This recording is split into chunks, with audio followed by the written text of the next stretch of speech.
Ahoy, everyone! My name is Bobby Shortle, and I'm here with Nick Rocco Scalia, and we are the Intrepid Filmographers.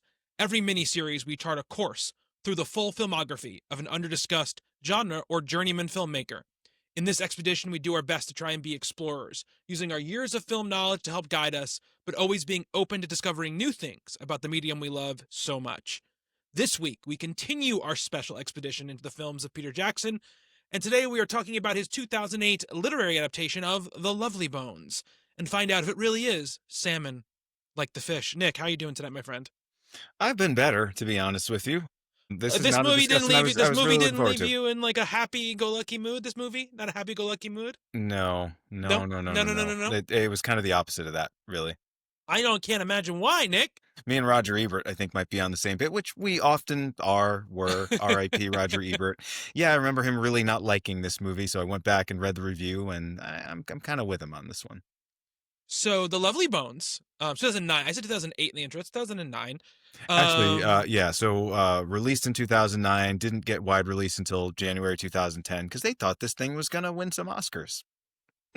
yeah. Well, It, we it, should. it almost did.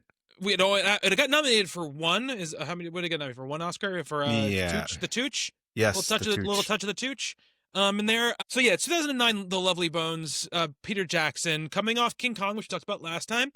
This was, meant to be his, small movie in between, big movies, right? At the time, not supposed to make The Hobbit, not even on his radar at the time, right? That's something he has said of this time that he's not going to do. He's not going to direct The Hobbit, right? And it's still caught up in like all the rights stuff that has been plaguing it for all of these years. But he's doing The Lovely Bones, which is based on a book, a 2002 book, I believe, by Alice Sebold. Hugely popular book, like 8 million copies sold in its first year, one of the best-selling books of its year, like a sensation, one of those books that's like a sensation, right? That almost everybody reads, everybody who reads books definitely reads it, and it kind of spills over, and people don't usually read books, right? Read the book, read the book. I And don't read books optioned regularly. before it was even finished, which is I pretty didn't know. I didn't know impressive. I, that. I didn't either. I I didn't know remember it that. being a very popular book, but apparently someone had the inside line on this in 2000. It was released in 2002 and Yeah. had the decent idea to potentially adapt this into a movie, which I do understand. I don't think it should have been adapted into this movie, but you could see how this might have been a fairly well-received film had it not been this. And also, you can definitely see, right, the sort of stuff that attracts Peter Jackson to adapting it and wanting to make it, right? It does sort of fit into this, the heavenly creatures sort of milieu, right? The sort of, I guess, literary sort of fantasy thriller kind of a thing, right? Right. This kind of tragedy thriller. So And when also with it, centered on a girl of about the same age as the yes. characters in that movie. I mean, in this case, she's the victim rather than the murderer, but it is Yeah. a murder story revolving around an adolescent young woman. And yeah, I mean, I remember it took him a while to get to this. I mean, there were other directors attached to this before There him. were. We'll talk about them. But like, I remember seeing Peter Jackson being attached to this property and thinking, great. I did the same thing with this because I never read The Lovely Bones, but I knew about it. Everything I had read about it suggested it would be really good. And by the time it was always on my list, and Mm-hmm. by the time I got around to actually potentially reading it, I saw that Peter Jackson was making a movie about it. And I was like, well, I'll just do the same thing I did with the Lord of the Rings trilogy, which is not read the books because he did such a good job with those. I'll let Peter Jackson's version of the story be my version of the story. Stupid mistake on my part in this case. Yeah. I bet that book is really good. You've read it. I read the book. I don't know exactly what year, but it was probably a couple years before this movie came out. It wasn't when it was published. It definitely was in like paperback in like 2000 and I think 2006, something. It's somewhere in that range. 2006, 2007, somewhere in that range. Absolutely loved it. It's a book I absolutely loved at the time. I've not gone back and read it again since I read it then. But it had a big effect on me, and obviously Peter Jackson at the time, one of my favorite directors. So I'm very excited right when this gets announced, and I definitely was in that mind of like, oh, this is going to be like, his Christopher Nolan, like The Prestige, right? Like this the thing he does in between the really big things. It's for Peter Jackson in this part of his career, modestly budget, like $60 million budget, right? It's a pretty at least the real world stuff, very small scale, very intimate, with this more elaborate sort of fantasy, section of it, or supernatural section of it, I guess is probably the better way of putting it. Which he had already done on a fairly limited budget for Heavenly Yes. Creatures. So it Yes. was, I mean, you understand why. Lynn Ramsey was the earlier filmmaker who was attached to this project for quite a while, who's a very, very good filmmaker and a very different filmmaker from Peter Jackson, and Yeah. kind of wanted to take the story in a slightly different direction, make a much darker, more adult-oriented movie. But you can definitely see how this could be this bestseller that this film was, and with the previous things that Peter Jackson had done, it kind of made sense when he got attached to this. Spielberg was actually attached to this for a while too, and DreamWorks ended up, I believe, they produced it. Yeah, there's the He logo didn't still at end the up front of this directing it. movie. The logo still at the front of this movie. And him and Jackson had a little bit of a thing going on at this point, because the Tintin stuff is happening right around this as well, which there were supposed to be two Tintin movies, one produced by Peter Jackson and directed by Steven Spielberg, which did Forgot come about out, that. and then one that was the flip, that Spielberg would produce and Jackson would direct, and then The Hobbit kind of threw that into disarray, as well as the first Tintin, while being successful, not being, I think, as successful as they expected it to be, right? So this partnership happens here. I think that, we're going to talk a lot about this movie, obviously, but I'm gonna kick off with it right here, only because this concept of Lynn Ramsey being the original director, she's much better suited to what this source material is than Jackson is, just instinctually, because the book is much darker and meaner, as well as, it has uplifting stuff, it gets to an uplifting place, but it's a darker, seedier, meaner book than the movie is trying to be, right? The movie. And which I Yeah. didn't know, based on Yeah. a real experience from Alice Sebold's life. She wasn't Yes. killed, but other than that, her and Suzy Salmon, there's some parallels there. Yes. And so we were having a talk about this off mic about Yeah. how little I was looking forward to talking about this movie, because I kind of want to make fun of this movie, but the subject matter is so serious, I feel a little bad doing that. That's particularly true because although it's not a true story, it is based on a devastating, traumatic personal experience that the author of the source novel went through. And so in some sense, to make fun of Peter Jackson's movie, The Lovely Bones, is to, smile at a serious incident that happened to Alice Sebold in real life. But I'm still going to make fun of this movie. Yes. I Well, can't. I'm gonna give us cover on this, Nick.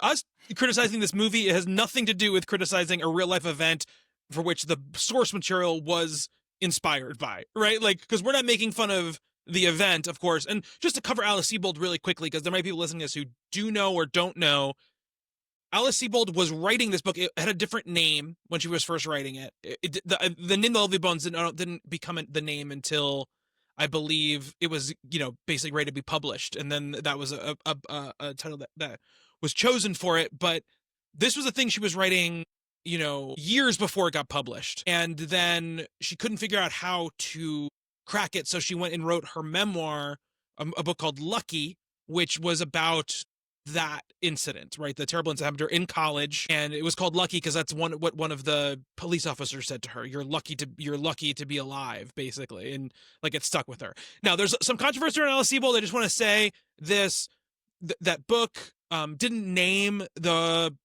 perpetrator, but there was a case. There was somebody that she accused, and then a couple of years ago, that person was exonerated. Basically, that he was falsely accused of what happened. And there's a lot going on. It's not like a thing where Alice Sebold like sought out this person and persecuted them. The cops were very much like, they pointed her towards this person, even though she identified a different person in the lineup originally. They kind of like goaded her and convinced her to change what she was saying. Now, obviously, she has a big personal responsibility in this, of course, and her apology was kind of lackluster when she apologized. But I just want to bring that stuff up because it is part of the story of this whole thing, because obviously, like you said, this is based on something that actually happened to her, and there is no doubt what happened to her, right? So I want to make sure that that's clear in this discussion.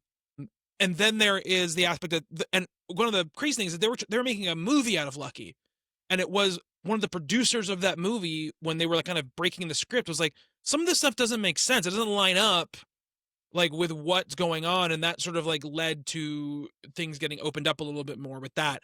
But she wrote a follow-up to this book, I believe in like 2006, 2007, I believe it was, called The Almost Moon, and that was very, it was mixed to negatively received.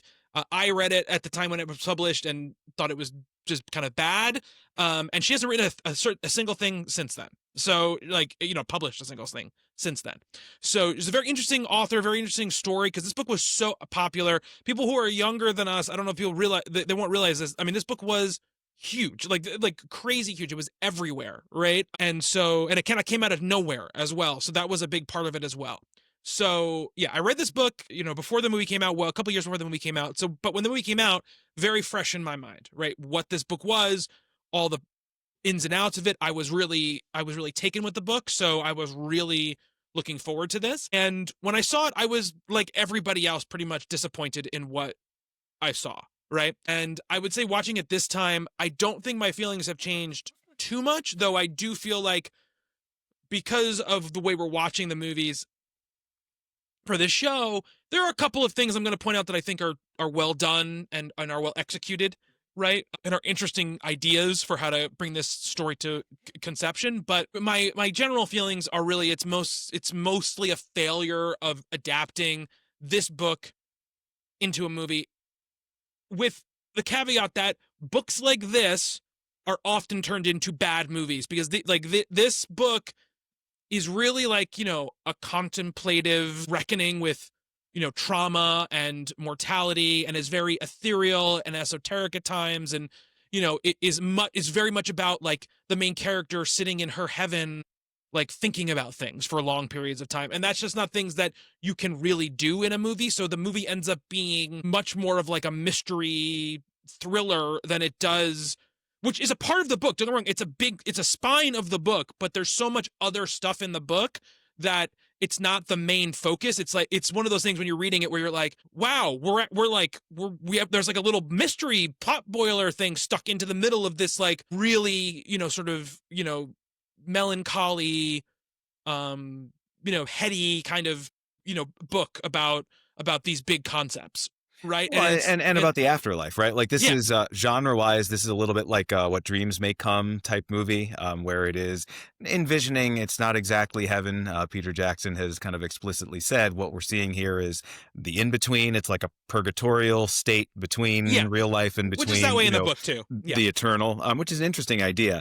I have to say, let me lay my cards on the table here too. Go ahead, yeah. Because I saw this when it came out and remember being mildly disappointed with it. I hadn't read the book, so I didn't know, whether it was a problem with the adaptation or whatever. I'd say this movie, I kind of split this into thirds, right? Like I'd say about a third of it is genuinely good. About a third of it is, questionable choices, but it's not cringe and terrible. And the other third of it is just, oh my God, what are you thinking? Run for the hills, bad. Yeah. So, maybe that evens out and it all just ends up as like a 5 out of 10. That's kind of where I'm at with it. Yeah. Like, it's not the worst movie I'd ever seen, but the bad parts really pissed me off. The good parts really impressed me. And the majority, the stuff in between is just kind of. Yeah, I completely agree with you. So, I mean, let's start with, some of the biggest. Let me actually just say one other thing that kind of struck me watching this time. This had to be a hard adaptation for anybody, right? Like yes. I would have liked to have seen Lynn Ramsey's film because she is, in some sense, a more serious, less mainstream kind of filmmaker. She's a woman.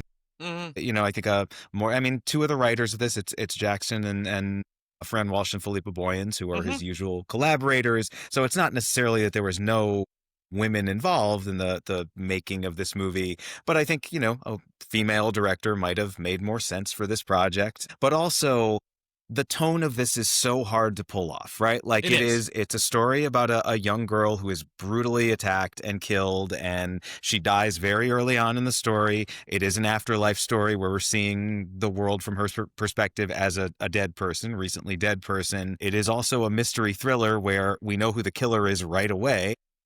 Not that there would be any question. If this character was in any movie, you'd be like, that guy's the killer. Yeah, yeah, yeah, yeah. We have a lot to talk about with that performance, but there's not a whole lot of tension there because the victim is already dead and the murderer is already identified, so Hmm. it's very hard. I mean, they try to do some stuff later on that I think doesn't really work at all to kind of ratchet up the excitement of that part of it.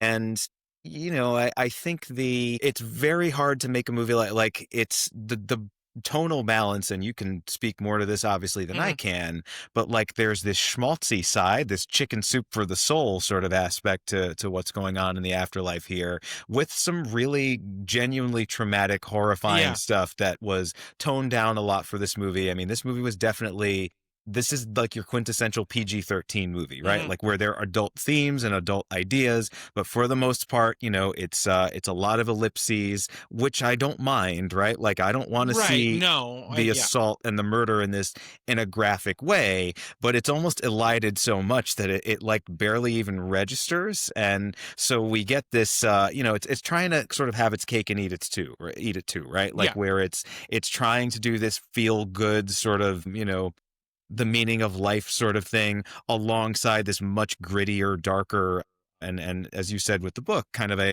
very darkly hued story about horrible people doing horrible things to innocent people. This was going to be hard no matter who did it. And I think that's worth at least noting. Like, I think the one place where I disagree with Roger Ebert, like he puts so much blame for, like, he basically says everyone here is doing a good job except for Peter Jackson, and Peter Jackson's just blowing it every step of the way. I don't know that that's true, or even if it No. is that true, I think Peter Jackson's intentions were good. And I think he really, he said it, talking about this film when he was developing it. He said he saw a Sebold story as eternal, optimistic, as, as much as it was a dark story and was based on a terrible experience in her own life, he kind of saw the optimistic side, or the, the humanistic side of it more than maybe a Lynn Ramsey would have. And I give him credit for trying. I just don't think he succeeded. But, it would have been tough for anybody to sort of thread that needle to get both the darkness of this story and that sort of uplifting, optimistic side of it to work in the same movie. He throws in some other stuff that just, is mind-boggling, which we'll talk about. But I think that it just would have been a very fine line to walk for any filmmaker. Yeah, and absolutely. And here's what I'll say. I think a lot of the stuff you're going to bring up that you're like, I can't believe this is in the movie, is stuff that's in the book. You know what I mean? Like, the book is, like you said, a very hard tightrope to walk, because it is, at the end, it is a positive looking story, right? It is about someone coming to terms with, their trauma and how to move forward, and how to let the people in their life move forward, and not keep them also chained to this trauma that they themselves experienced, right? Obviously we're dealing with the most elevated version you can, where you have the person is dead, all right? But I think that, yeah, it's incredibly hard, right? Which is why I think someone who would have pushed a little bit more towards the darker stuff, I think could have made the more whimsical stuff work in comparison, because it wouldn't be so far to the whimsy side where it was where Jackson goes. Honestly, Heavenly Creatures Jackson would have been the right person to make this movie, right? Because like when we talked about that movie, it's whimsical at times and also really dark and biting at times as well, and that's about a real story, right? This is based off a book, so you have more freedom for it to be, dark and dirty and mean, because it's based on a book, right? It's not based on a real story, so you're not sort of profiting off of and sensationalizing a real story. I think that, like, Jackson makes some bad choices here, mostly with I think the visual storytelling that he does in the sort of like in between world. I think that stuff is really bad. Uh, a lot of it, and there's other bad choices too, but a lot of that is because you again you're taking a book, and he's incredibly faithful when the stuff appears in the movie, but the choices of what to remove from the story in order to make it fit into a 2 hour long movie really just destroy what the actual story is about and what makes it powerful. And that stuff just gets lost here. It just is lost here, and that's a real problem, right? And you have to lay that you have to lay that at the feet of the people who adapted it, right? We don't know any other conversations that are happening at this moment, right? About like, no, Peter, you have to make it. We want this to be a movie that could make some money and attract people to this and be one of those movies that like seems dark but it's uplifting. And so you gotta do this, you gotta cut this, you gotta cut that. We don't know those conversations. I'm not gonna try to guess what those conversations are, right? But what is there is a failure of adaptation to take what this book is, what the book is meaning and what it is saying, and bringing that to film. And I don't care if you change everything, as long as it still delivers the feeling and the sense of what the book does, and this does not. It does. I mean, those themes are there, right? Like it's They not that are. it completely misses the point, I don't think. I mean, and again, because I haven't read it, I can't say that for sure. But Yeah. like everything you were just saying about what makes the book good and Mm. interesting and what the book is actually trying to say, that's expressed in this movie. I wouldn't say it's expressed particularly well, some of it, but No. it's not like they went off in a completely different direction. It's not No. like he No. read the story and completely misinterpreted it. I just think it would have been a very hard thing to do. And yeah, it needed. I mean, this script is terrible. I think that's one of the weakest things about it. The dialogue is some of it's just atrocious. And we know these writers are brilliant writers, right? I mean, they Yeah. adapted a much harder. Well, I don't know about harder, but I mean, Tolkien is so much bigger and more expansive, and the relationships between fantasy creatures in the Lord of the Rings trilogy are so much more humanistic than the human relations in this movie, which feel very kind of soap operatic at times. And I don't understand that, like that sensitivity that I felt throughout all of the love and friendship stuff in the Lord of the Rings, which is such a big part of those movies. I don't get any of that here, and this movie is touching on like some real universal things, young love and families and familiar relationships and all that. And like the fact that none of that really rings true for me here really hurts. And Yeah. I think it's a failure in some cases of casting. Much of that you got to lay at the hands of the script here, because it is just, Yeah. it's pretty Yeah. bad at times. I mean, the problem is you're speed running those themes, and that's the problem in this movie. Is like, again, I don't want to see a 3-hour version of whatever this was, right? But the good version of this is unfortunately a 2.5 hour or 3 hour long like movie, right? It's really tough to fit this in, because then it just becomes a thriller. Basically, is what you turn it into when you make it into this length of movie, because it ends up being a little under 2 hours, without credits, There's and a that. lot of credits at the end of this movie. Yeah. Yeah, so I believe it's a 2-hour, 15-minute runtime, and it's 15 minutes of credits. Yeah, it's like 159 or something without the credits. So There's some bad CGI that they had to credit all the they had a lot. features of. Yeah, Yes. it's not. The thing is, like, here's the thing: it's not even bad CGI; it's bad compositing, is what it is. Because the actual like backdrops and things that are happening look great, but Some of them do. when you put her into them, it looks bad. But let's not fast forward. I think I want to start diagnosing a little bit about the problems with this, and I think not performance-wise, but we start with our main character, right? Suzy Salmon, played by, this is our third time talking about Saoirse Ronan. This is a fine performance from her. There is nothing wrong with her performance at all in this movie. The problem is the central conceit of the character, which is, in a book, works unbelievably well, right? Because she ends up being the narrator for the whole book.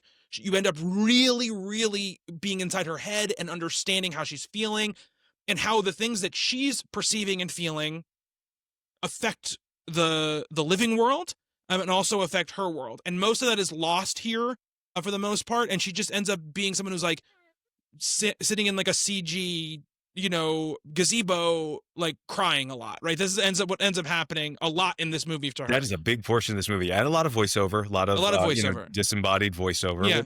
Obviously, is a narration is a thing that's going to work better in a book that's first person. Here, Yeah. it gets to be a little bit much. Yeah. Yeah. Well, it also, I mean, and you tell me, because you've read it, like, I don't think, these Afterlife movies, right? You have to be very careful about the relationship between the present world, the living world, and the world of the dead. Like, there has to be some rules. There has to be, like, the metaphysics have to make sense. Got it on the third try. That was pretty good. Yeah. But we're going to have to go for 4. I don't feel like they do it all here. Like, I think it plays very fast and loose with how much Suzy can actually affect what's going on in the world of the living. And we see it in so many different ways that don't seem to match up together. And I think that's a problem too. I think of a movie, and it's been a very long time since I've seen it, but the movie Ghost, right? It's Right.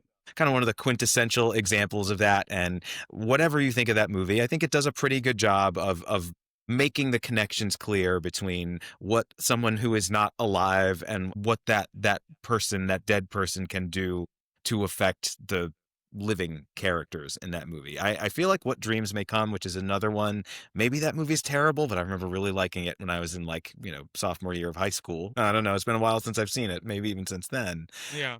But I feel like that movie did a pretty good job of that also. This one is just, it kind of doesn't care, doesn't, and not that I need the Beetlejuice guide to the afterlife in this. Yeah, yeah. We don't need to spell that out, but we also need to be at least somewhat consistent about it. And I feel like this movie just doesn't take the time or have the care to do that.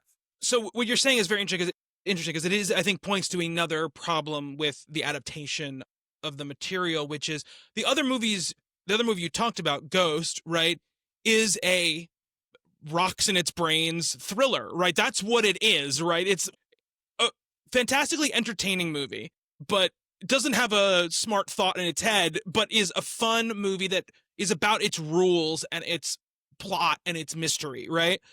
And what happens to this movie, because it, like I said, it shaves itself down to be so much about that stuff, you asking these questions becomes more important because it becomes like a thing that becomes very central to every aspect of the dueling storylines, right? Where the book itself, and I don't want to spend the whole time just talking about the way the book is different than the movie, right? But I'll say this.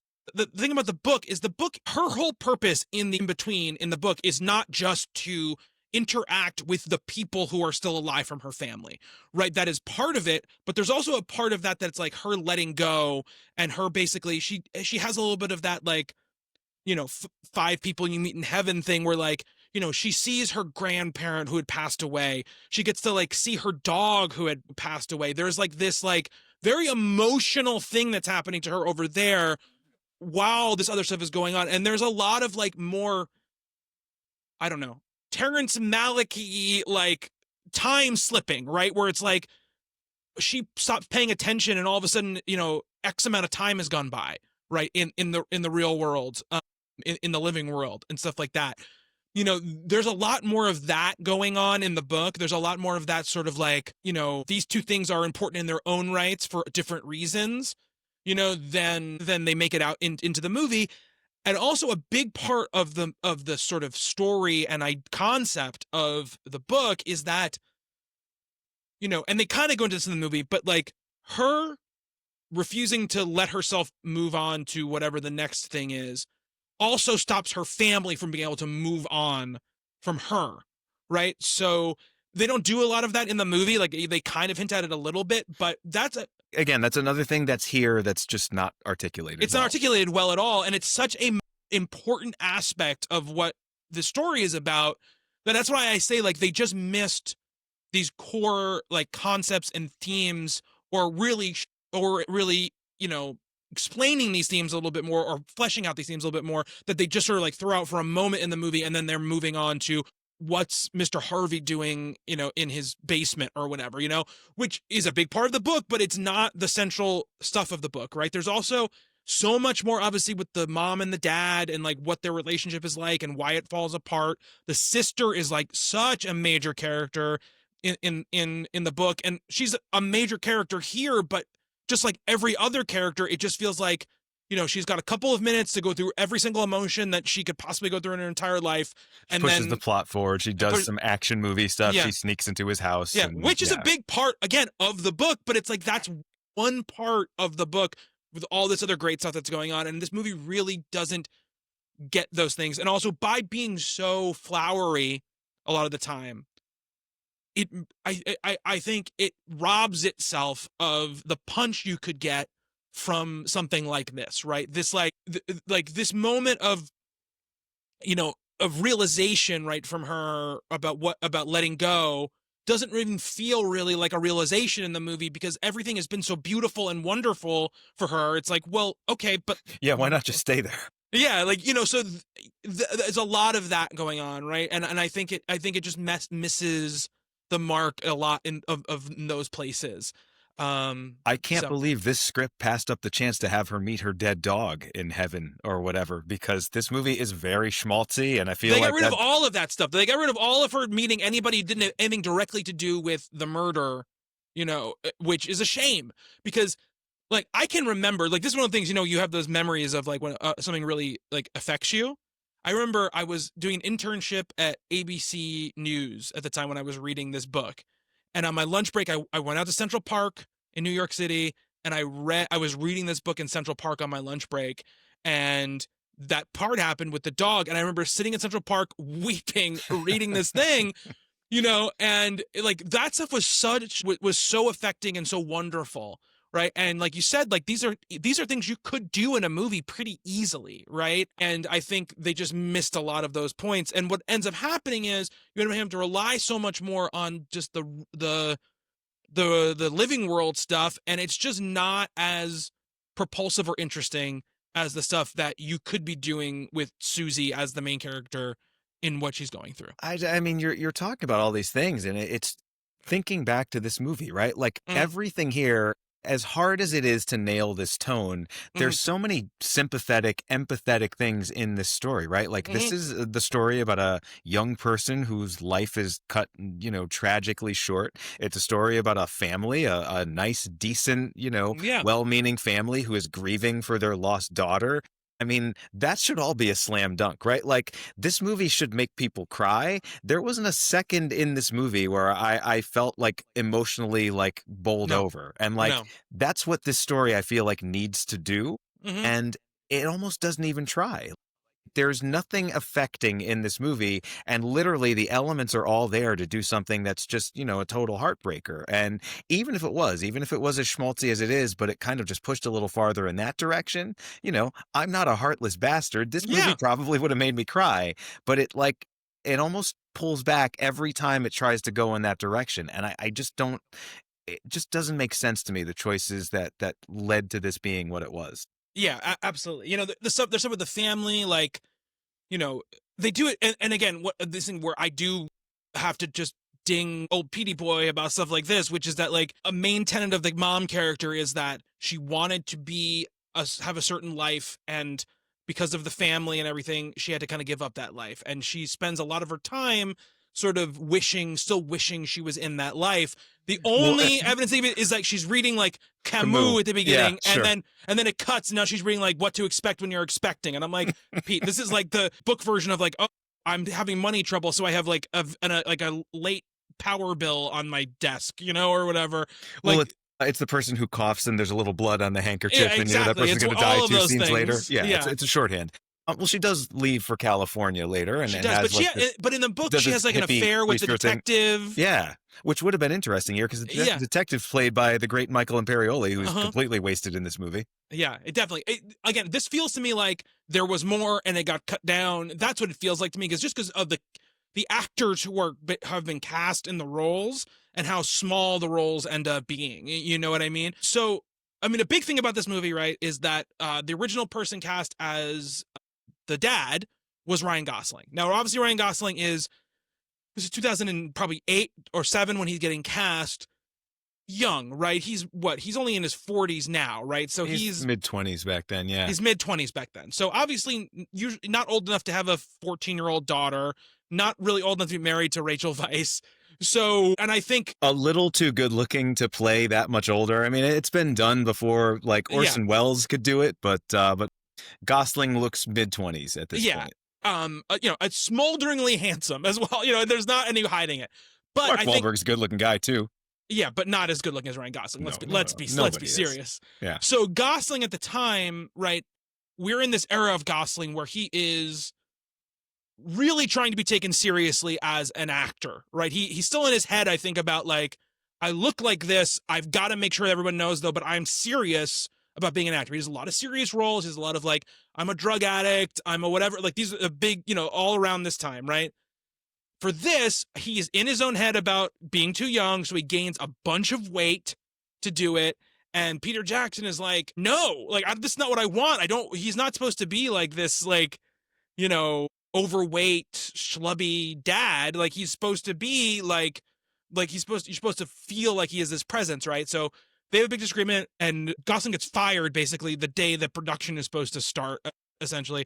And they bring in Mark Wahlberg. Now, at the time when I saw this movie, I was very hard on Wahlberg's performance in it. Watching it this time, I don't think he's certainly not doing anything terrible. This is not a terrible Mark Wahlberg performance. This is not the happening Mark Wahlberg performance. It's not. It's not a, hey, what are you doing there, lady? Like, it's not that kind of performance. What? But No. what? No. Say hello to your mother for me. See, I feel like there's a little bit of that in this movie. He's Wahlberging pretty hard in scenes that. here. Yeah, but the best roles are he's only good in roles in which they take that and make it like 1,000,000% and really work for the movie. Yeah. But I will say this, I don't think he's bad in this, but he is not up to the task of playing this character. There are several key scenes that he just cannot pull off, like especially the scene where he like realizes he gets the realization that Harvey is the one who did it. Like, I'm just like, you just look as angry as you did 3 seconds ago. I see no thinking behind your eyes, right? That's not Wahlberg's, strong suit on camera. Like, this is not me saying he's a dumb guy. You're talking about the scene where they're building the duck blind in his backyard? Yes. That scene is like incomprehensible. It's poorly written. It's poorly acted. It doesn't make any sense. How he even comes to that realization is kind of just not really dealt with at all. The way he doesn't react to him in that scene is a weird directorial and performance choice there. Like, that should be a big moment in this movie, and it's just baffling. It's terrible. And that's what I mean. Wahlberg's not up to...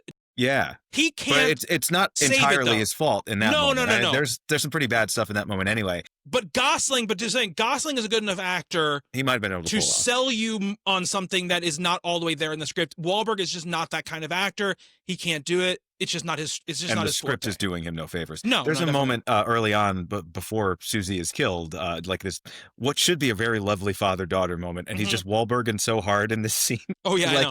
I am very sensitive to father-daughter stuff, obviously. Like, I thought seeing this movie this time, I was going to be like, I'll be able to get over the stupidity and schmaltiness of it because now I have a kid and, like, this is going to resonate more with me.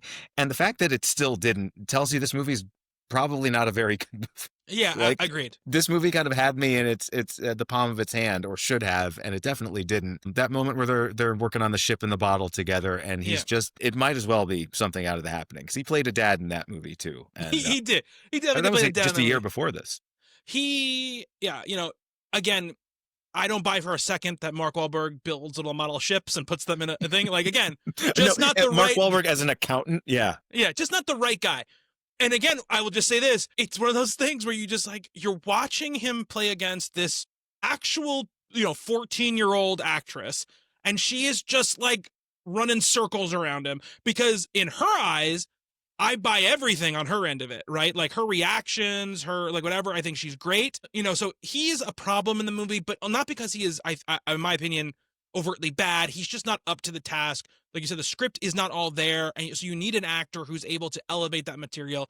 That's not Wahlberg's deal. He doesn't do that. And even Saoirse Ronan, who is great, and we've talked about how great she is before, she's really underserved by the dialogue here. I mean, she says some things in this movie that are like, even her as 14 years old, she's probably like, don't we want to punch this line up a little bit, probably? Peter, Fran, Philippa, can we give me something here? Because, the moments where she's not believable are those moments. Where she is believable, the quiet moments. Yeah. Like when she's thinking about whether she should try to escape this horribly creepy man who's trapped her in a hole in the ground.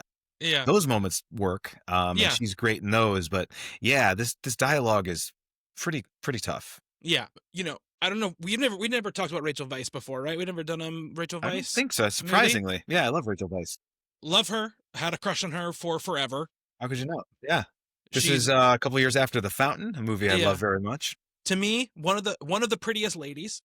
Like, I just think she's great. To the world, one of the prettiest ladies. Yeah. And again, very underserved in this. Like, all of the interiority, all the stuff that could be part of this character.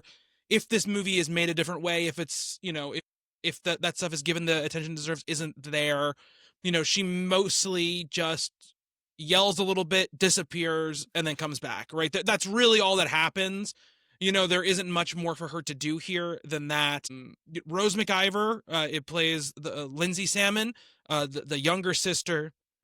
Yeah, she would go on to, be on that show iZombie a couple years later, where she's very good on that show. She's been in a bunch of stuff over the years. I also think that she does what she can with what is here for her, and I think she has a couple of very good moments in this. But again, you end up having these characters that really only have one sort of note to play, right? She only really gets to be kind of angry this whole movie, and that's it, right? That's all you really And get we from her. barely see her until she needs to serve a role in the plot, like Yeah, 2/3 of the way through the movie. yeah, absolutely. She becomes Um, our surrogate Suzy at that point.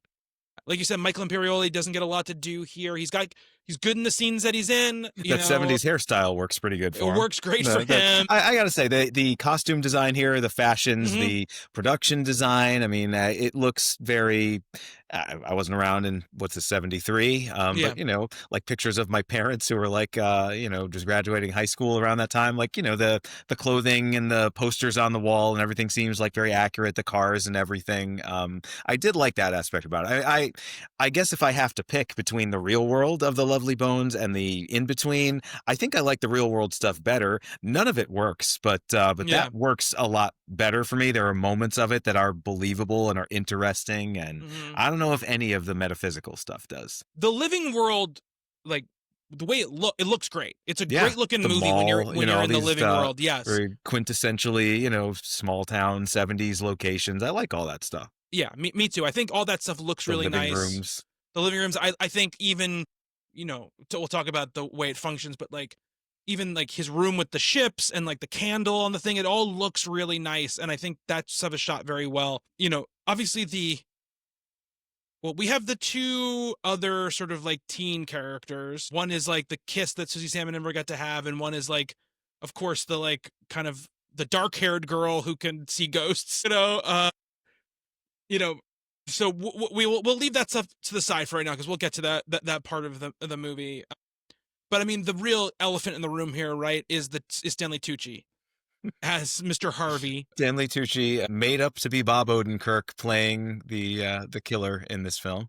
So it's obviously it's a lot of acting, right? It's a big performance, even though a lot of it is done in a very kind of like a contained way. But it is a lot of there's doing a lot of stuff, right? There's a hair, there's the eyes, there's like the way he talks, the way he moves, all this stuff is very considered. And I think like, taken in a vacuum, I think it is a good performance, right? But I think that put into the soup of this movie, and you can see why you know, it was, I guess, lauded at the time, right? But put in the soup of this movie, Oh, he's it playing way against type, and way against is type, yes. he is committed to doing the thing that he's doing.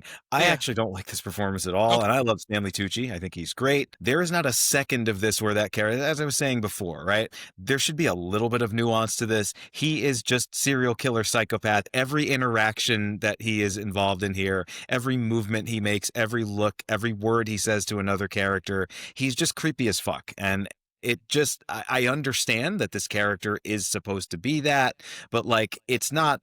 It feels a little cartoonish to me. It is, as I said, it's an actor who is generally very, very likable in roles, and he's playing way against type. And I know that's the kind of thing that gets award attention all the time, but I really don't like this performance. There's not a thing about it. It doesn't impress me. He supposedly, so he kind of had to be talked into it because he is such a likable guy Mm, and mostly plays likable characters and kind of wanted to stretch out acting wise a little bit, but didn't want to do anything too horrific on screen. I respect him for that mm-hmm. because it is kind of a tough role to have to play, a tough story to have to be involved in.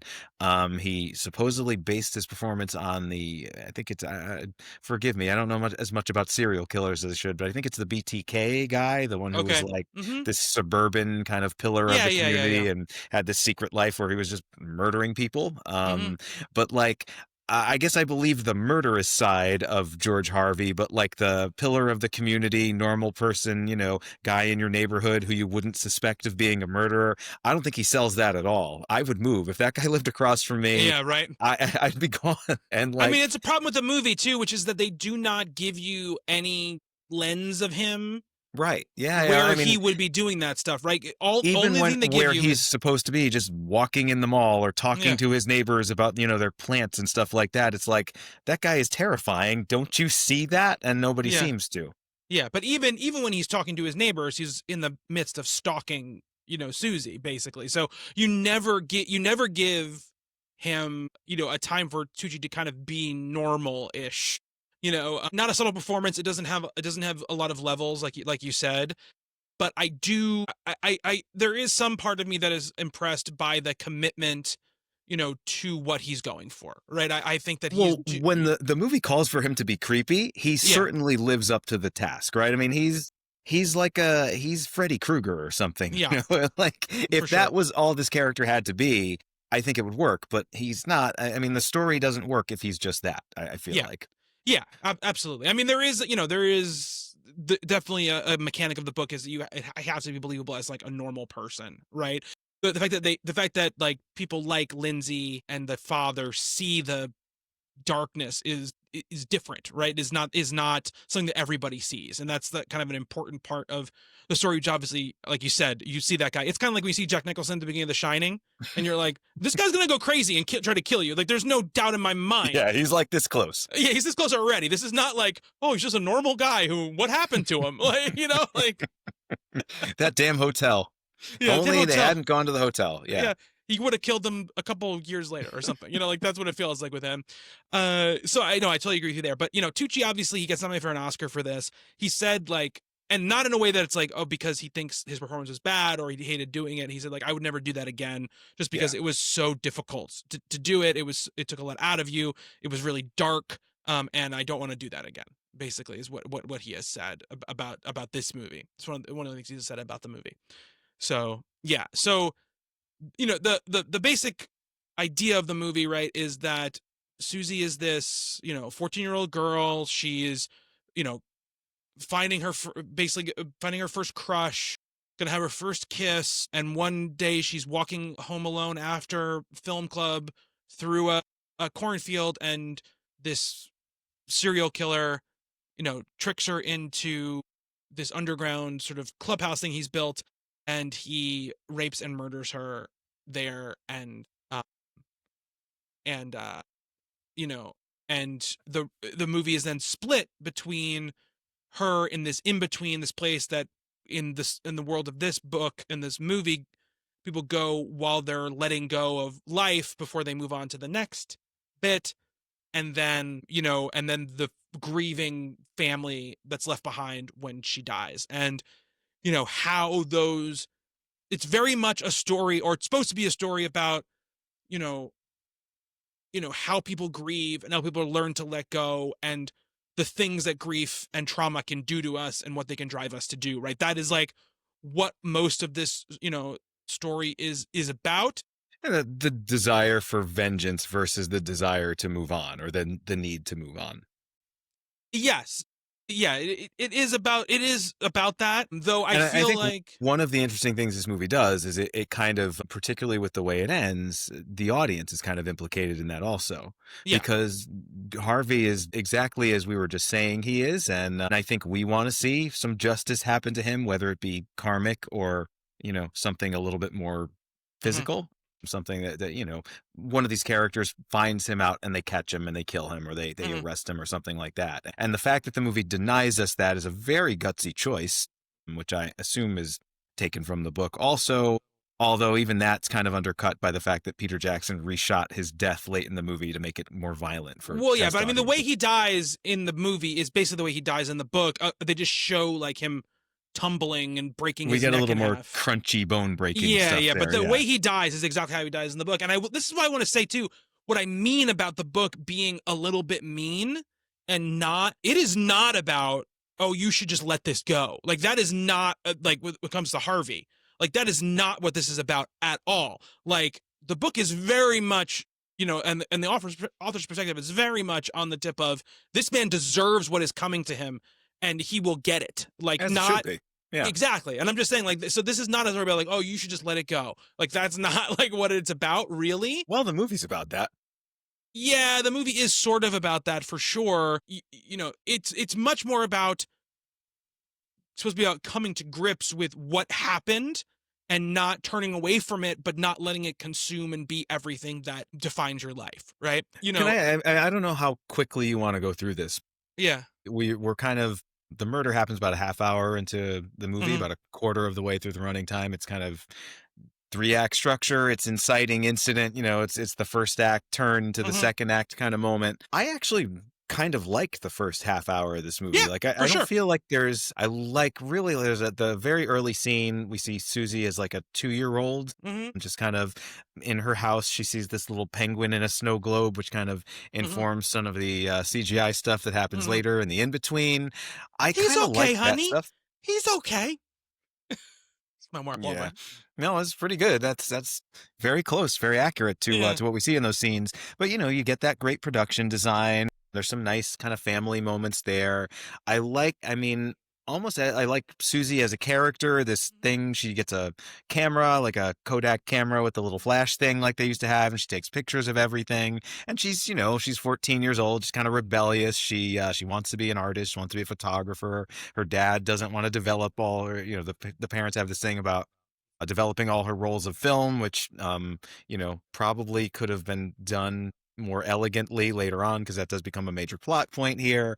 But Yeah. I like all the stuff that happens with this character there. The relationships feel somewhat believable. I mean, the dialogue's a little cheesy, but Hmm. there's some fun stuff with the wacky grandma played by Susan Sarandon, who we'll Hmm. talk more about later. That's Yeah. another baffling choice the movie makes Huh. later on. But, I think up until Susie dies and there's a little Owl Creek Bridge thing where looks like she gets away from Harvey and she Hmm. doesn't. That's a nice way of kind of not showing us the really horrible stuff. Hmm. We get a good sense of exactly what it would have been. And, I kind of laud Jackson for that choice. But there's some good filmmaking. There's Yeah. some really, 100%. really nice scenes here. And even when she gets to that cornfield, there's this wonderful overhead shot, this Hmm. very high angle, kind of looking down at the two of them making their way across the cornfield.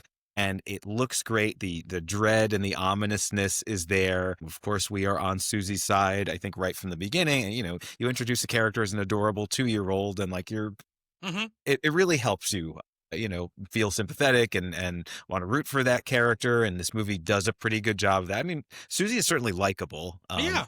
I don't love all the stuff that happens when she's in the in between, but like Yeah. up till this point when she's just a regular suburban preteen girl, she's sympathetic, she's fun, she's charismatic and energetic, and I don't really have any problem with the first half hour of this movie. Like I think that could have led to a better rest of the movie. But, right up until the murders, even that moment when it's the two of them together in the clubhouse, whatever, the Really underground scary, layout. really Yeah. tense. Like that stuff is really good. Absolutely. I think I'm that stuff sorry. is really I, good. I just wanted to mention that. I mean, I know we have Yeah. other stuff to talk about later on, but like I will say, I mean, it's not just that I said a third of this movie is good. It's not just that, but I'd say a lot of that third of it that I like is the early stuff, the early goings. It doesn't really bother me until later. Like I there's absolutely nothing in agree. that first half hour where I'm like, oh, this is terrible and is gonna get worse. Well, because at this point, right, what I really like about the opening stuff is that you mentioned the film thing, right? And the developing of the film, and you can only do one roll a month because of how much it costs and all that stuff. I think that stuff is really good detail, like hyper specific, so it is relatable sort of Right. family dynamic, right? Which is like, there's this very specific thing, and it's very also a very smart little plot character thing because then later you should have a big deal as he develops all of the film and everything like that. It should be milestone markers or something like that. But even regardless of how it doesn't, they don't really pay it off in the way that you should, at the end or in the second half of the movie. I think that, like I said, it's a really good detail, right? And it also gives her a chance to be rebellious, like you said. And she goes like, art is outlawed in this family or whatever she says, which is such a teenager thing to Yeah. say. I love that she goes to this film club and she's got like this, when she's talking to like her friend, she's all like, sort of dismissive of the movie. But then when she's talking to like, the artsy crush of hers, Ray, she's all like into the movie and, whatever. And I buy all that stuff. And I like that it Yeah. sets up this, you know, thing that she's supposed to do, right? She's supposed to have a kiss with this guy, her first kiss. Now, again, I don't think the movie is able to really pay off the emotion of that in a good way, No, but because the way he pines for her too after she's yeah, killed, these two barely know each other. Like, I feel like the conversation that they have in that first third of the movie is the only time that they've ever really talked. So Yeah, but when you're a teenager, that doesn't really matter. You know what I mean? I think like that is fine. For me, it's like he drops out of the movie for most of the middle of the movie and then just comes back in at the end. They kind of don't know what to do with him, yeah, because they well, drop maybe the that's whole kind of what I'm saying. Yeah, yeah, they like drop this his whole idea of his like obsession with her is it doesn't play because we don't get a sense of where he's at over the year or so in between. I mean, this takes place over a fairly long amount of time. it does, yeah. And I think, you know, again, not to keep everything in the book, but like in the book, he's a suspect for a little while, obviously, because they were supposed to meet. He's like the boyfriend, all this kind of thing. That would have given them something to Sure, do for that middle that's part of the not movie. even brought up in the movie. It's not even brought up. I'm just thinking of it right now. Like, yeah, I probably would have questioned that guy, not because he's Exactly. Yeah. Yeah. creepy, but because literally he was supposed to. Well, yeah, And this interesting. whole idea too of like, you have this kind of relationship that buds up between the sort of weirdo girl and him, but you don't play any of the, oh, we both feel like we're betraying Suzy, like this isn't right. There's stuff you can do with those characters Yeah. to make them more interesting, to make them part of the idea, to really once again to have it be more about more than just two characters. So because what the real problem with this movie is that it's a really, when you look at the plot of the movie, it's about two characters figuring something out that we've known since the minute 20 of the movie, right? And there's nothing narratively satisfying about that. Like, we know, like, No, we're just waiting for it to happen the whole yeah, time. We're yeah, waiting for, and like I said, the way it happens. So that part of it is developing the film. That's a nice mm, little plot device. I think it's great to, as you said, it kind of gives Susie like a thing that she mm-hmm, does, and she, mm-hmm, it suggests to us that she is a thoughtful person, so that when she is in that sort of realm between the real world and heaven or whatever it is, she would have philosophical and sort of deep thoughts the way she does. But Wahlberg develops the film, one particular roll of film, and there's a shot in there where we actually see Harvey, but there's also a shot in there of a golden retriever, and it's like, he immediately suspects after seeing that photo that Harvey is a killer. It's like, well, the dog yeah, is in there too. Maybe the golden retriever killed her, right? yeah, Like, like the way the movie plays it, it's like one of those, like it's a touchstone to the whole thing, and how could it be, right? yeah, She took pictures of everybody, and he's not even looking. He's like barely visible in the shot. yeah. But for some reason, that's enough for her dad to be like, oh, that's the guy. Yeah, exactly. And there are just more interesting themes and stuff that could have been brought to bear here. Like you mentioned, a lot of the problem with the Tucci performance is like he's just straight up a monster, right? And kind of the whole point is that it isn't that he's a monster, is that he's a man, right? And like that is scarier than him being a monster. Is he's just seems like a regular guy who does this horrible stuff. But like you said, there's no point in the movie where he seems like a regular guy. He just No. always seems like, no, you look like the kind of person who would do this. Like that like what you feel the whole time you're looking at him. And movies that are thrillers, right? The character that is that weird and off-putting usually turns out to not be the killer because it's too Right. obvious, right? Yeah. Like, he's the red herring. He's the bearded guy in Home Alone who ends up being Yeah. like the most wonderful person in the Yeah. world, Yeah. Yeah. even though he's pretty creepy through most of the movie. That movie gets that right. This one, I mean, I understand it's a very different kind of story, but there's just never any sense. Like, I know we're supposed to hate him, and we certainly do, but the fact that no one sees him for what he is, it just doesn't play at all. Yeah, and it also doesn't help the way that Suzy sees him in these, like, when she's in the in-between. Again, I think of the in-between stuff, the stuff with Harvey, her perception of him is, I think, the most well-staged and most I effective like it. parts of Yeah, it. It's yeah. good. There's a moment where it reminds me a lot of a film that I really love, Tarsim Singh's The Cell, Hmm. where she sees him in a bathtub with like Oh, a it's towel so over his creepy. face, and it's this white, it's Yeah, very, it's the hotel room from 2001 kind of. I'm just referencing other movies, yeah, but it is. I mean, you can do that. It's a metaphysical realm, so it can kind of look like anything. And the set is great. The camera work in that moment, this like slow, creepy camera movement. The production design there, this bathtub that he's sitting in. There's a bloody sink, and I love that stuff. I think that works. That's definitely in the third of this movie that I think is genuinely good. Maybe a little more of that would have helped, because certainly there's no mystery to it. Certainly we know who he is, so let's play that up a little bit. It doesn't. I Yeah. mean, after that we don't get too much of that, and maybe more would be better. Yeah. I mean, there's a couple of moments, right? I think like the sequence where she's seeing the other victims of his crimes, the stuff where like, and some of those things work better than others. Yeah. I think some of them are really creepily or really well staged, and some of them are a little too, I think, effects heavy. But whenever she's like watching him, kind of sitting in the basement, stuff like that, I think that stuff works pretty well. And I even think like when she's describing him, right? I think that's some of the best voiceover in the movie as well, because it's the one time where you feel like there's a connection between the thematic elements and the plot elements, and it's the only time where you feel that a lot of the time, because the movie decides to center so much on this. It's the only time where the movie feels like it has propulsion at all, and I think that's a big problem, right, with what the movie is doing. I think also, a big part of this story, right, is her in the in-between, and it never feels like really she's there, right? It always feels like a person on a green screen running around and then there was just stuff put in behind her, right? There's never really a physical connection between those two things, which is a big problem, right? I agree with that. And also there's not much for her to do there, right? Which I No. understand, but I mean, if you're making a movie, and Yeah.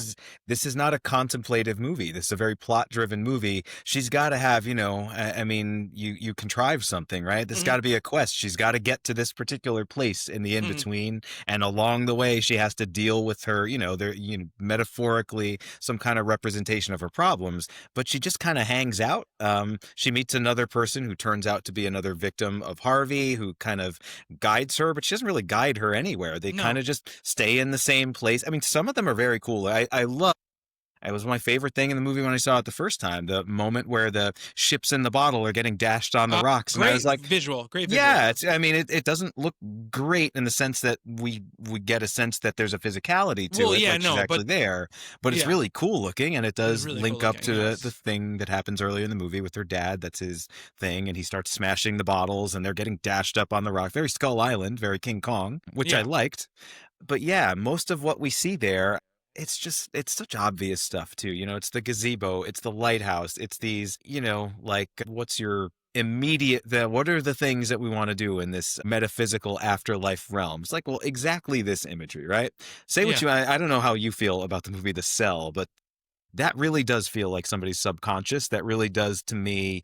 The Yeah. imagery in that movie, I think, just there's a cohesiveness to it, and there's a style to it that I think really works for that movie. And here it's just, pastel colored chicken soup for the soul nonsense through a lot of it. It just like, yeah, it doesn't have any tactical nature to it. It doesn't feel like, I think if it had made to feel more like a dream, like dream logic stuff more often, kind of like what the ship stuff is, I think it would have worked better. But I totally agree with you. It's like really nice, like screensavers, or It's like, Thomas Kincaid, yeah. yeah, That's what I or was when thinking. you Not run chicken like, soup for the soul, although same target audience. I feel like. yeah, or when you get like a new graphics card in your computer and you run like Yeah, the graphic tests, and it does all this particle and movement stuff to make sure your graphics card is working up and did stuff. That's kind of what remind it me a looks little like. bit of Mist. Remember Yeah, Mist? yeah, absolutely. And I think it just, again, the tactility, I think, really takes away from what you're trying to show there, because you just never feel like Suzy is anywhere or is doing anything, and that's a problem, right? And I think, and doesn't help. I don't want to pick on. I think her name is Nikki Sue, who plays Holly Gully. She's terrible in this movie. Agreed. Like, there is no point when she's talking to Saoirse Ronan where I feel like she's saying anything that there's no reality to what she's saying. It feels like she's just kind of like saying words from a script. Like, there's no performance happening here, right? Yeah, I agree. The And line readings are pretty rough. they're pretty rough. And this is kind of the thing you have to sell the most in the whole movie. This movie, because the movie doesn't work because this stuff doesn't work. It is the whole thing about this movie.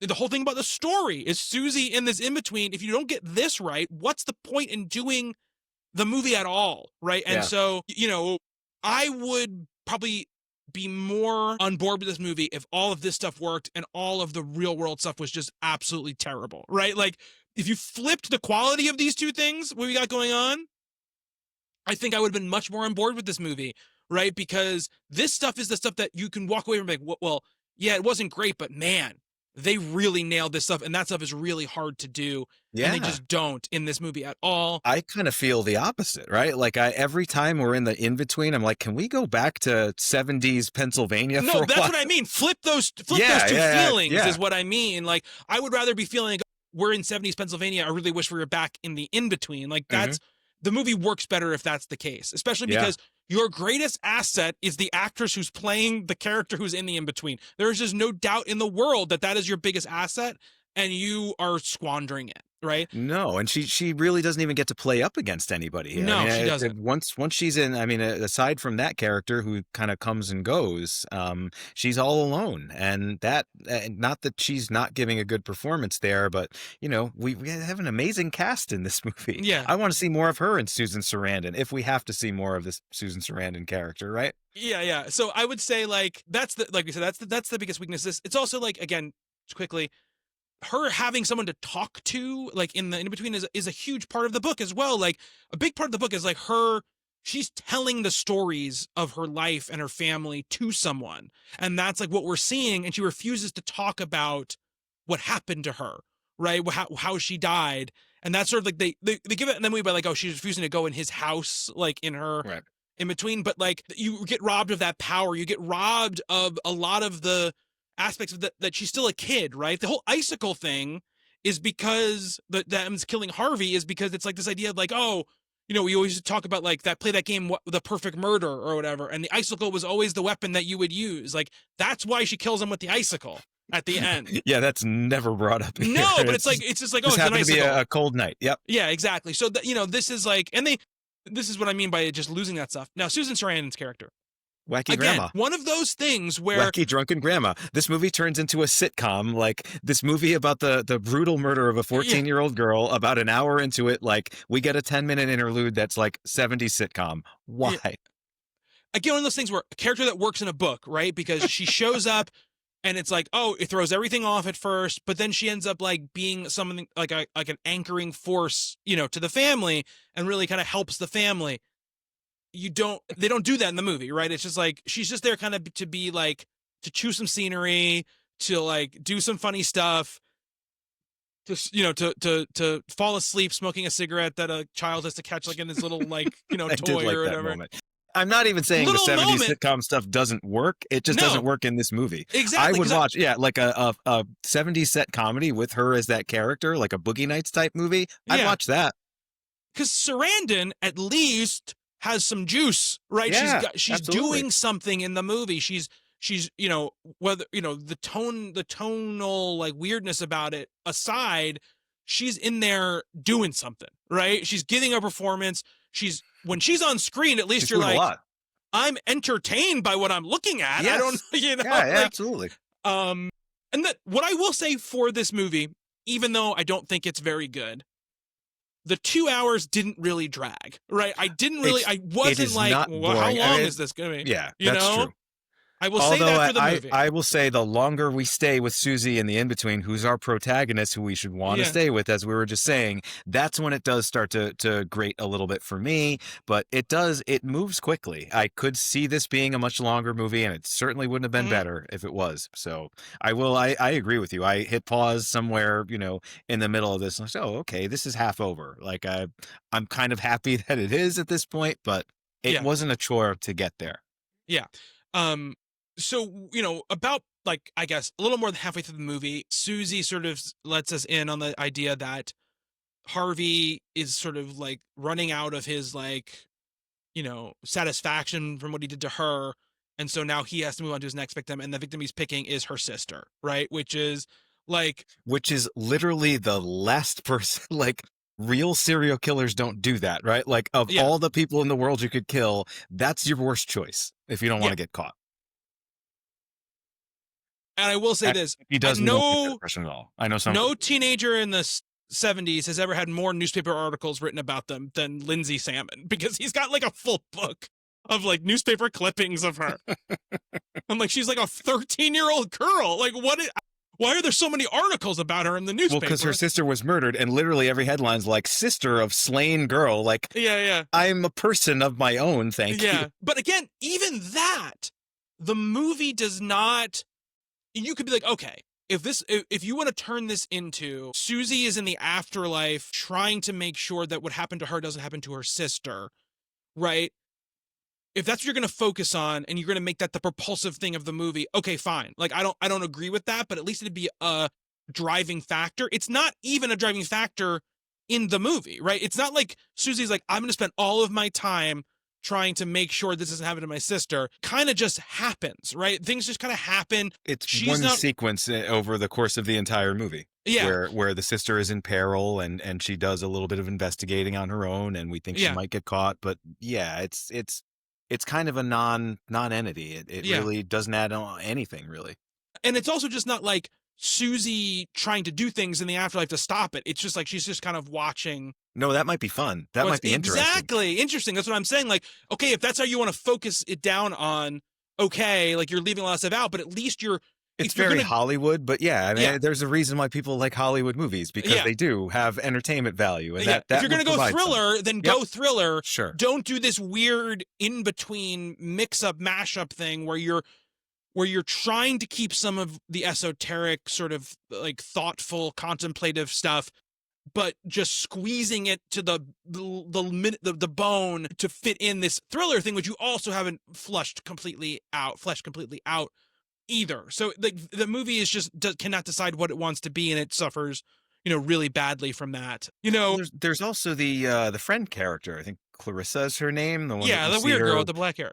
No, the one who's Susie's friend, and they leave film club together. Oh, she's there for one moment. Her boyfriend's an one asshole, scene. but like that would be an interesting person for Suzy to be like protecting from the afterlife, because that would be a more realistic target for Harvey after he killed Suzy. Like, I don't know, like that didn't work for me at all. That whole pursuing the sister thing, but there was another character that, I mean, I kind of thought, not remembering much about this, I hadn't seen it since it came out.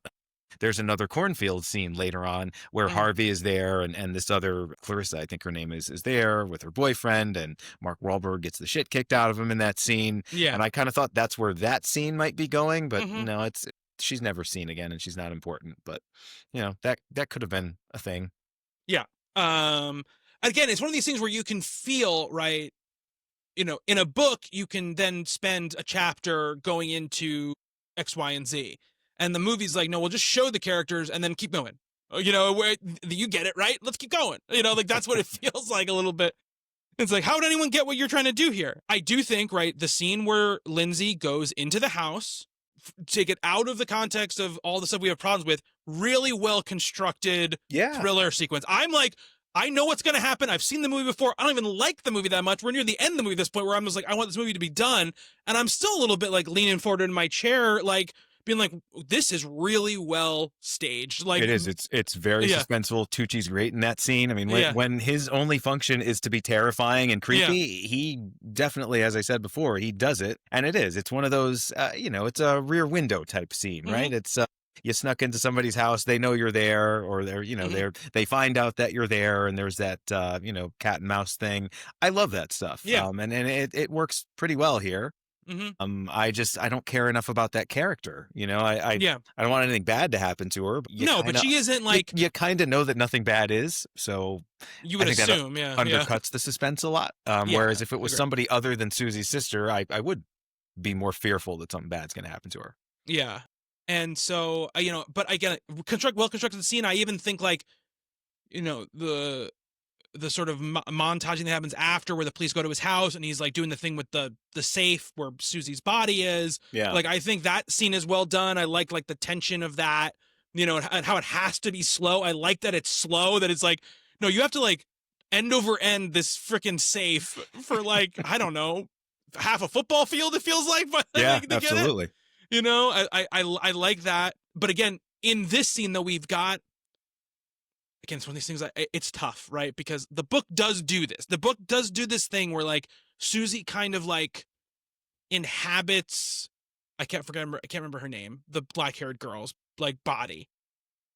Rose? Is it Rose? Rose is Yeah, a I think it's Rose. Rose. Yeah. Yeah, inhabits her body for a little bit. It's Oh, more multi-purposed than just like give me a kiss. I don't like that scene at all. That's real weird and It's creepy. And real weird even in the book a little bit, but in the book it's like you can't see it, so it's like not as, yeah, in yeah, your where face. Ray is making out with Rose, but actually it's Suzy, and he's seeing Suzy, and Yeah. yeah, that's I don't even In want to unpack that one. in the book it's a That's little bit a more bad choice. like Rose is kind of like has a little bit of more of like an actual communication with Suzy in some ways, and is like you can do the you wanted this kiss, you can use me to have this Yeah, kiss that's not in the basically. movie at all. No, not I in the feel movie at like all. it's like a possession thing, and Yeah. Rose should feel pretty violated by that. Yeah. Never brought up again. Also, like, you might want to consider, hey, the guy who killed me, he's dumping my body into the pit right outside the window right now. Do you want to go stop him? Like, Well, it's important that she lets go of all that stuff, Bobby. yeah. So, let her have that first kiss and move on to actual heaven. And, you know, karmic justice will come to Harvey, of course, And because in the the audience wants movie, in that. the book, sorry, it's a really nice moment because it is her getting to have this one positive experience in this sort of like realm with a man, that she never got to have before she moves on, right? It's like the last thing Yeah. she needs to do before she moves on. It is really nice and emotional. And of course in the movie it's just weird. You're just like, this is really It's weird extremely weird. and it's come out of nowhere. I was very uncomfortable during that scene. I was more uncomfortable in that scene than the lead up to the murder. Yeah, absolutely. But anyway, like that, and that's basically how it ends. Like Rachel Weisz's character comes back, after Mark Wahlberg's character gets beaten up, and My then favorite Wahlberg moment in this movie is he comes down the stairs. He's in a like full body cast, and he sees her, and he says something like "my girl," and it's Yeah. like it's a great delivery. It's a great Yeah. look. Rachel Weisz is great in that scene. Susan Yeah. Sarandon does nothing in that scene because we don't need wacky grandma to play much of a role here. I liked Yeah. that moment a lot, and by that point in the movie, it really had to work hard to make me like something. And Yeah. I like that moment a lot. So give it Um, that. A faint praise. There are some good minutes in this movie. yeah, there are some good minutes. I think is a good thing to say. Put that on the Um, back of the DVD box. Good minutes. Intrepid Filmographers. yeah, and it closes with that little mini monologue from Suzy, right? These are the lovely bones that grew up around, my absence. The connections between the people that were affected by her, which is a theme that gets brought up in that moment and really Yeah. never clicks any time before that. And it's like, that's kind of a nice idea. We should have started planting seeds for that an hour ago. Yeah, and it doesn't do the full quote, which is so weird to me. Basically her saying like, again, the theme is like is almost like is like the cycle, right? Is the decay into life kind of idea of like, you know, I get to give my life, but this other great stuff grew out of it, right? And that's really what the book is about. Like it's the inspiration. When you said the book is Peter Jackson's the book is positive and inspirational, that is what the inspiration is, right? That is the moment where you feel it the most, right? Which is this moment where it's like, I'm looking at this now. I've learned to let go. That really powerful thing in that line, which is like, I've learned to be able to hold the world without me in it. Like amazing. Like this is such good That is such good writing, and is so profound in so many ways. The thing that most of us and all have the most trouble in our brains, right? In the ego will not let us sort of do that, right? And I think it's beautiful in the book, and it's just a shame that isn't, like you said, the spine of the entire thing, right? And It is. It's a really nice idea. It's a great idea yeah, to hang a movie on. yeah, And this is a movie that should center on that. Like you said, like, yeah, that affected me too. That's another good minute. It's like the last minute. Like, oh, okay, this makes sense. You could see the path this could have mm. taken to sort of lead you to that in a more organic and more sort of fulfilling and substantial sort of way. And it just doesn't really do that. And I think to do it, you has to be a less commercial play of a movie, right? Which is the problem. It's such a good, it's a bestseller. It's something that the obviously the studio is going to be like, we want this to be a movie that, you know, gets that like bestseller box office, right? We're going to hire Peter Jackson, like we're going to do all this stuff that we want this to be a big movie, right? And the real answer is, I mentioned it before, but this has got to be like a Tree of Life, like Terrence Malick, Right, because so much of thing. these characters that we're supposed to now, like, we as the audience have to leave Suzy behind, and we're left with all these other characters. But mostly what we've seen them do is, thriller movie stuff, like Mm-hmm, Mark Wahlberg trying to bash down the door, mm-hmm. and the sister character sneaking into the house, and he's the dad figuring out suspects and reuniting with his wife. Like, it's all Hollywood stuff. Whereas, we need to see more moments where just they're purely grieving and coming together in their grief. And there's really just not much of that in here.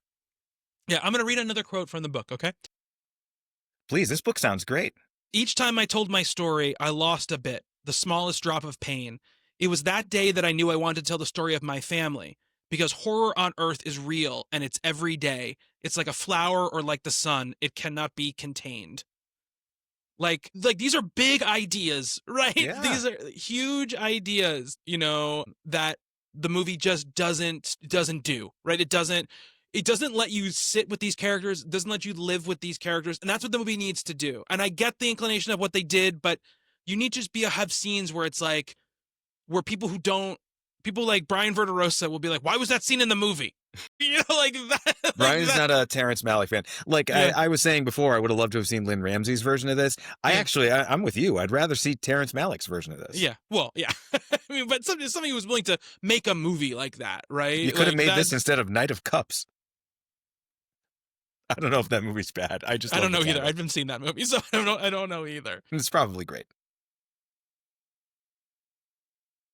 But yeah, I mean, there isn't too much more to say about this movie. To be, totally honest with you, I think it's an unfortunate failure. I think it's really, truly the first real failure of his career. I think that you can like or dislike, and we have our problems with some of with like Meet the Feebles and stuff like that. But this movie is, I think, the first time he set out to do something and wasn't successful at what he was trying to do.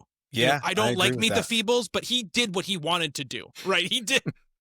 Wasn't what we wanted, but yeah, it was what he wanted. Well, he used to say that, right? Like, I make the movies that I want to make for me, which every filmmaker says, but he said that before he became a name Mm, director. And I always liked that about him. And yeah, I agree. Up to this point, the track record's been pretty good. And, King Kong had its excesses and it had its yeah. problems, but as an adaptation and as a modernization of this thing that he loved from when he was a child, it works. And almost everything works. And it's especially sad to me to think about what comes next because, we are in with so many filmmakers we've talked about on this show, there is this sort of upswing. There's this redemptive arc. Ben Affleck makes Live by Night, and then he makes Air, which is Hmm. a perfectly wonderful movie. Hmm. Joe Wright has his commercial failures, and then his last movie is Cyrano, which is a pretty great movie also. Yeah. Karen Kusama has had some late career Hmm. or more recent successes. And here it's like this downward spiral that we have to follow now. Yeah. Well, I mean, to be fair, like, I think the first two Hobbit movies are perfectly fine, and the last one I I don't think is bad. I don't hate them either, but You I know. do. In terms of just the reach exceeding the grasp, in terms of him, this like confidence that he had and this ability of him to turn unfilmable things into like the most incredible cinematic experiences ever, by the lovely bones, those days are kind of over, and that's unfortunate. Yeah, and I mean, there's this one review I think you put in your the facts the info sheet that you sent, which is like, I think true, which is, I think at this point when he's making the Lovely Bones, I think he's kind of lost the grasp on the visual effect side of things and what made his previous work be so impactful and look so good. And I think he's fully gone over to like everything in the computer, like, and just a lack of design and stuff, which is Right, really, because I think, the biggest part of Heavenly this. Creatures, which the special effects are so primitive compared to Mm, what we see here, but they work so much better in that movie and they do feel so much more tangible. And here it just feels easy. There's nothing impressive looking in this no, movie. there isn't. It's the ideas behind them are impressive. The ships Yeah. in the bottle, for example. But, I wouldn't call it particularly. This movie came in third at the box office, and number one was Avatar, one of the most visually stunning movies ever made up to that point, that has incredible use of CGI and incredible use of, as you were saying before, compositing, where, this entirely computer created world feels like a real place in that movie. And in this movie, there's just none of that weight. This also got beat by the Book of Eli, which I think Yeah. is stealth a great movie, and people should see it. I have not seen the Book of Eli, so I can't speak to that. Love the Hughes brothers. Those But guys need to make more movies. yeah, I don't think they work together anymore, right? I don't know. Didn't Solo Hughes make a movie not that long Maybe. ago? I don't know. All these brothers are always split. No, I don't have any siblings, so I don't know how that works. They're but, always but splitting it's, up. it's a little sad. The Safdies, the Coens are getting back together. They said they are, yeah. Hope so. I'm going to see one of the Safdie movies tomorrow when we're recording this. I'm going to go see the Smashing Machine. Smashing tomorrow. Machine. Yeah, I'm looking forward to that one. I mean, I'm much more excited about the other one, but Me too. Yeah. Marty Supreme. Yeah. Great poster. Just saw that the other day. Great poster and just great, like, great idea. What? That's what I want from a Safdie movie, which is just like, okay, sure. But yeah, so, I mean, that's going to do it, really. I mean, I think it does suck that, like I said, this is his first real failure, I think, of a directing job. And I think by the time we get done with the next three movies, I think, you're probably going to see very clearly why he decided to kind of just step away. I think. I mean, a big part of the Hobbit movies, when we talk about them, right, is that he never wanted to make those movies, right? He really did not want to make them. He shepherded the project with the intention of Guillermo del Toro doing it, which would have been not even necessarily better, more distinctive and more interesting, I think. And somebody who was like, fresh to the world and really wanted to do it. And then, all these delays and everything, Totoro had to drop out. And then Jackson was basically like, look, if I don't do this, like, it's gonna mean hundreds and hundreds of people out of a job. Yeah. It's gonna mean, like, really bad things for the New Zealand, film industry and all that infrastructure and stuff. So I'm just gonna do it. I got to step up and do it. And goes back to what I was saying. He's a well-meaning guy. Yeah. Like, even this, right? Like, he wanted to say something really nice with this movie. He tried and he failed, but this was never supposed to be like whatever nods this movie made to commercialism. It wasn't because Peter Jackson wanted to buy a nicer house, right? It was because he knew this had to connect with the wider audience, and he just wasn't able to do it. But he doesn't seem like that crass sort of trend chasing sort of has to be a crowd pleaser sort of. I don't know. But I think like when you have a certain amount of confidence, his heart was in this. His heart was definitely in it. Yes, of course. It was misguided, but it wasn't like malicious, and it wasn't crass. Yeah, he's not a guy who I think ever is just in it for the paycheck and do something. No. And you could see why he would want to do those movies, as you said, so all those people would get to work. I love his cameo in this movie. We didn't mention that. Yeah. He's holding the Super 8 camera in the camera store in the mall. I believe his son's in that scene also. Billy, I think his name is, Billy Jackson. So, he's still doing a lot of the things that we like, just not as well as. There's a Lord of the Rings display in the bookstore. I love the Lord of the Rings poster. I'm like, maybe don't make us think about those movies when we're watching this movie. But I feel like that would have been a poster in a bookstore in that particular period. It's a very cool looking poster. Also, when the movie starts to lose you, it's stuff like that you'd be like, oh yeah, that's kind of cool. I like that. Yeah, absolutely. All right, so next time we're going to be talking about The Hobbit: An Unexpected Journey. Please remember to rate, review, and subscribe on your favorite podcasting app. Go to intrepidfilmographers.com, which is the Substack if you'd rather get it that way. We'll be back next time, but until then, thank you, Nick. Thank you, Bobby. Thank you to everybody who is listening. Until next time, be good to one another. Later.